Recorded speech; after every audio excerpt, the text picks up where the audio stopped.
Oh, hey, I didn't see you there. We doing another episode? Episode 5? Let's get this casual shiznit on the go. Yeah, I got a couple notes that I was writing down. Epic Games purchased Psyonix. It's kind of good for Psyonix because Psyonix is kind of like, not that they're a sister company, but they're kind of like this little company that other companies hire to come in and help with projects. It's like, sort of like a second opinion. So Psyonix never really came out with anything big until they came out with Rocket League. And Rocket League got absolutely huge. If anybody knows, I actually have I don't have it. I help run a gigantic Facebook Rocket League group where I help trade and I help trades and I middleman trades and I make sure that people are getting where they need to go and I ban scammers. But the group has 11K members in it. Like 11,000 members is pretty big. I wish all of those people subscribe, but I kind of feel bad. I almost don't want to post this on there, but maybe I should. Maybe I should.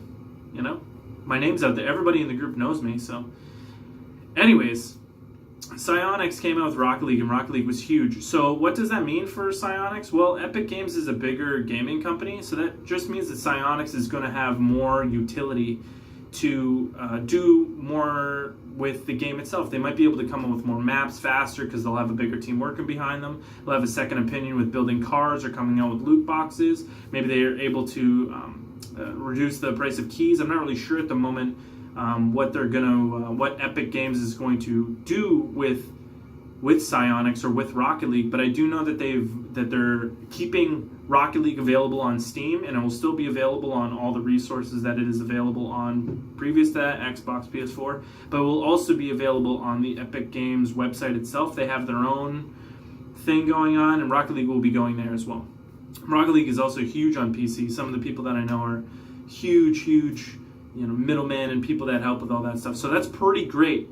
Although one of the things that happened when Epic Games purchased Psyonix is the review for Rocket League was like terrible. I'm not really sure why that happened, or if Epic Games is trying to run Psyonix into the ground or run Rocket League into the ground and they have some idea that they're going to do with the game, maybe a different game. I'm not really sure, but it was just odd that had happened. Call of Duty, they announced Holy Batman?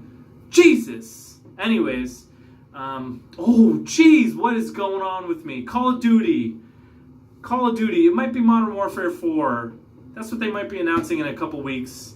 The game that they're choosing to do this year is Modern Warfare. There was a lot of rumors that it might be Ghost 2, which is something that a lot of people were kind of looking forward to, is they wanted to see Ghost 2. We wanted to see what happened to the twin brothers.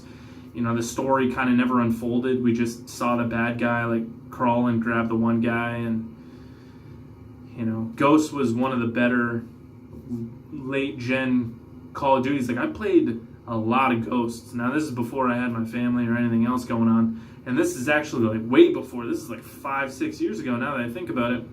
A lot of COD since wow. Anyways, spent a lot of COD since then. A lot of bad ones, in my opinion. I don't like the boost jumping, and it was really degenerate. Advanced Warfare, when they first came out with it, the jumping. So the way that Call of Duty had layered their map. If you want to know some funny Dr. Disrespect, I don't know how many people like Dr. Disrespect. He's a tool bag, in my opinion. Dude's kind of a piece of crap, but he helped game design with no prior gaming experience in terms of development. I did this. If nobody saw this, but I did this down here. I was development. He never helped with any development before. He had no background except winning a world championship in gaming before. I think it was a Call of Duty, if I recall.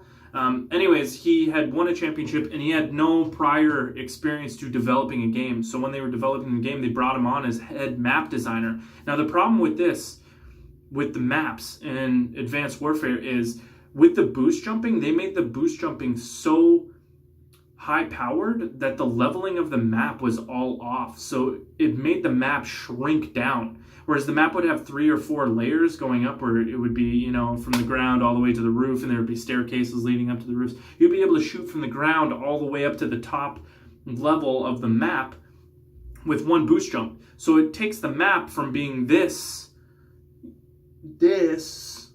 to being this. You know, it makes it super small, and it crunched the map size down, and it made the fights all happen so much faster, and it made the spawning way worse because you were getting people behind you for spawning. It was absolutely one of the worst Call of Duties that there has been, and the boost jumping was the problem. In fact, if I could go even as far as saying that maybe the boost jumping wasn't as big of a problem as it was the map leveling. If they would have layered the maps a lot better and maybe not made the boost jump, like the game, so boost dependent, then it might have been a different story. But we've seen the COD since then, and they haven't really perfected it all. But now we're back to boots on the ground where it should be, and Blackout is absolutely fantastic. I just played after the new update, and they messed around with the map, and some of it's flooded, some of it's not. It's really cool, and actually I really like the update. I like that they added Spectre, and Blackout's looking good. I prefer Blackout over Fortnite and Apex any day. I just think that Call of Duty and the way that they do games is fantastic, and they really, really did that Battle Royale style some justice. Finally, we got a little bit of free news to talk about. Final Fantasy XIV, I don't know if anybody plays that MMORPG or they tried it or they're interested in it, but right now on PC and PS4, Heavensward for Final Fantasy XIV is free. For PS4, you have to have purchased the original game itself, which won't cost much now. It might be $10, might be $12, might be $20 at the most, but it won't be much. They're coming out with their third major expansion. So Heavensward is the first expansion. So in order to catch up, you would only have to buy the second and third expansion. The third one's coming out shortly, I think at the end of May or the beginning of June. I'm not exactly sure on the date at the moment. But getting that free expansion is pretty huge, and it's kind of has me even interested because I'm not really finding anything to play right now. I'm sort of in this area where I'm like, I don't even know if I want a game. I just sit on my phone and I play Dokkan or Brave Exvius and I just talk about gaming instead of actually doing stuff. But you know, life sometimes it's just easier to be on my phone, and Brave Exvius is just such a good Final Fantasy game. I can't get enough of it. Anyways, I've always been interested in playing the Final Fantasy MMO, and it's something that has only grown. Final Fantasy XIV has never lost a bigger player base than they've gained. They're only growing and growing and getting better and getting better. So if you're interested in a good MMORPG, even though I haven't played it, I definitely can tell you that it is successful. There's a lot of people playing it, and there's a lot of people moving over from other MMOs to Final Fantasy. So if that interests you, it is free right now. That first expansion, you will just have to buy the first game. That being said, that's all we have for today. I appreciate everybody coming in and watching the video. I hope you liked it. I hope that you share the video. And I hope if you haven't subscribed that you subscribe. Pretty please. Okay, bye.